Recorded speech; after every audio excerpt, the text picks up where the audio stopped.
But let's not leave out the emperors themselves.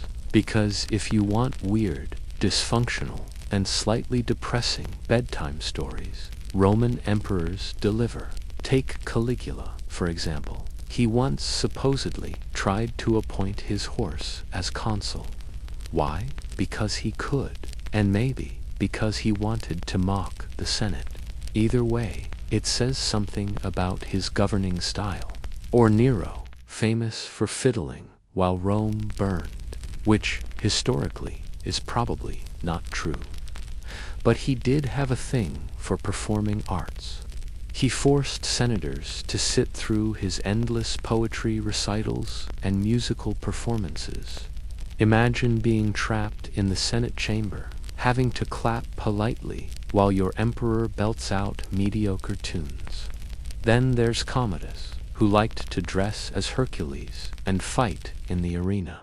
Except he rigged it so his opponents were half dead or tied up. So, not exactly sporting. The people hated him, which is probably why someone eventually strangled him in his bath. The emperors were powerful, yes, but also vulnerable. A bad decision, an angry general, or a moody Praetorian guard, and suddenly you were dead. Rome went through emperors, like most people go through socks. At one point in the 3rd century, there were so many rapid turnovers that historians call it the crisis of the 3rd century, which is a polite way of saying Rome was a hot mess.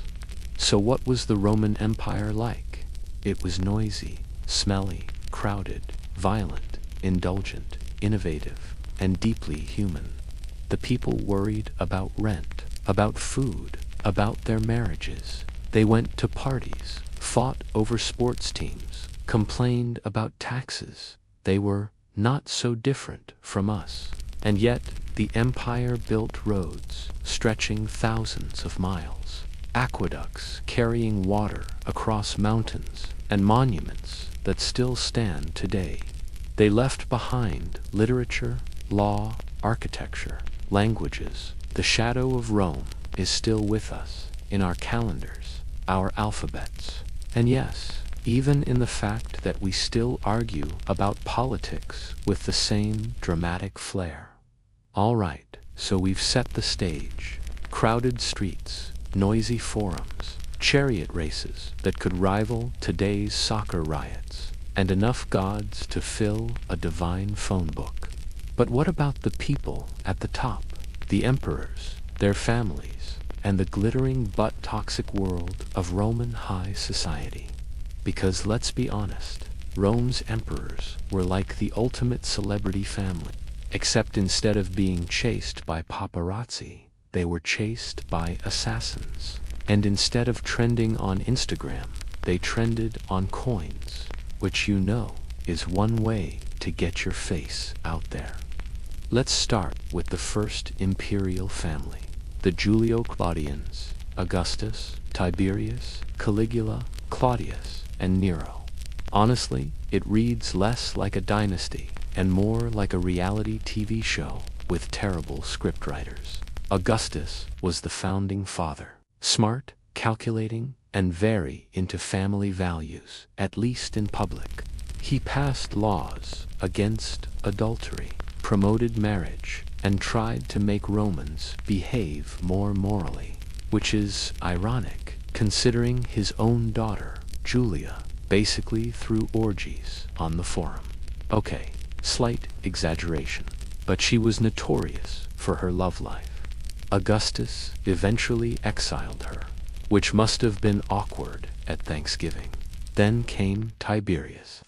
Picture a grumpy uncle who didn't even want to be emperor but got stuck with the job anyway. He spent most of his reign paranoid and eventually just moved to Capri to sulk. Capri, by the way, is lovely. Blue seas, sunny skies. Tiberius holed up in a villa there, surrounded by rumors of very questionable leisure activities. The Senate back in Rome just pretended he was still in charge, while basically running things themselves. After Tiberius, things got spicy. Enter Caligula. His real name was Gaius, but as a kid he wore little military boots. Caligand, the soldiers nicknamed him Caligula, or Little Boots, which is cute, until he grew up and became emperor. At first, people loved him. Young, charismatic, seemed like a breath of fresh air.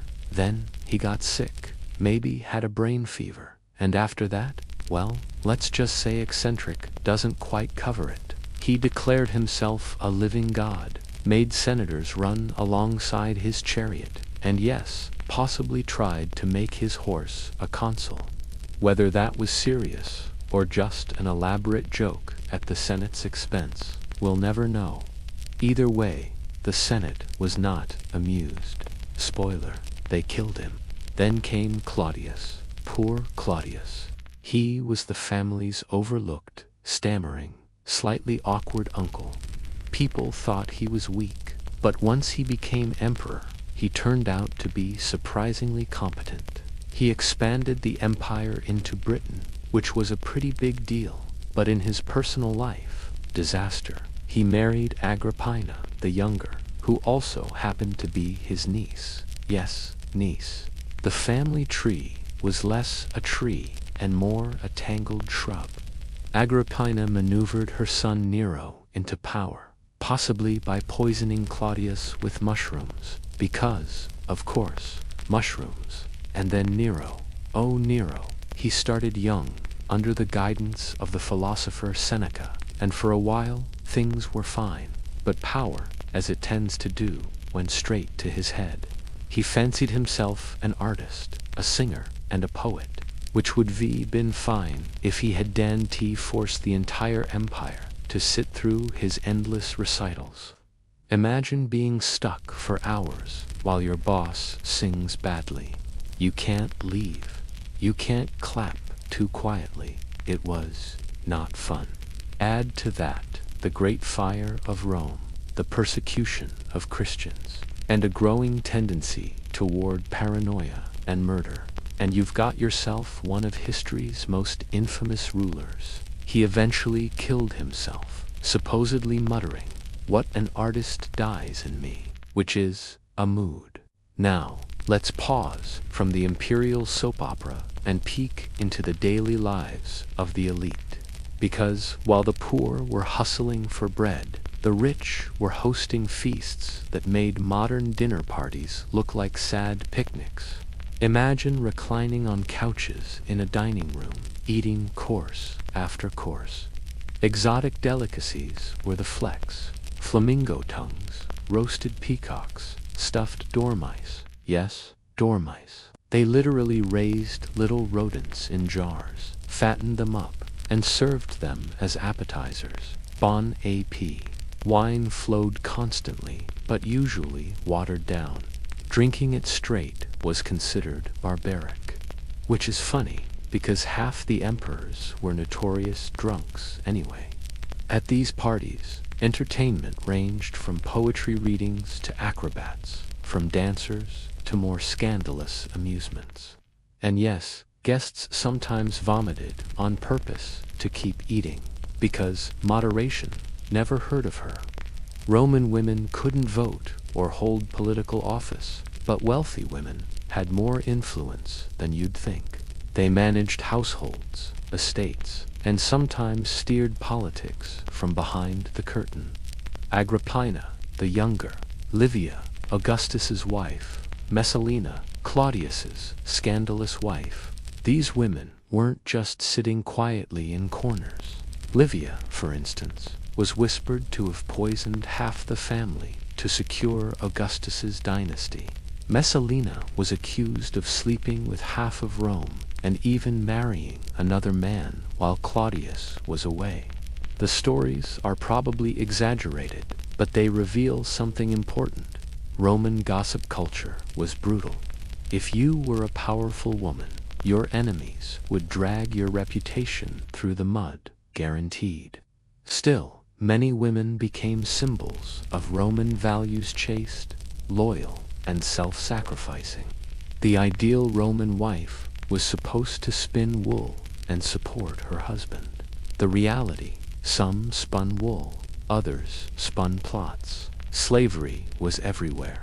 War captives, debtors, children born into its slaves filled Roman households, fields, mines, and workshops. They cooked meals, taught children, carried water, and sometimes even managed finances. Some lived decently, almost like family. Others were worked to death in mines or on farms. The weird part, slaves could be freed, and freedmen often became successful. Some even grew richer than their former masters. Imagine being your old owner's boss. That awkward dinner conversation writes itself.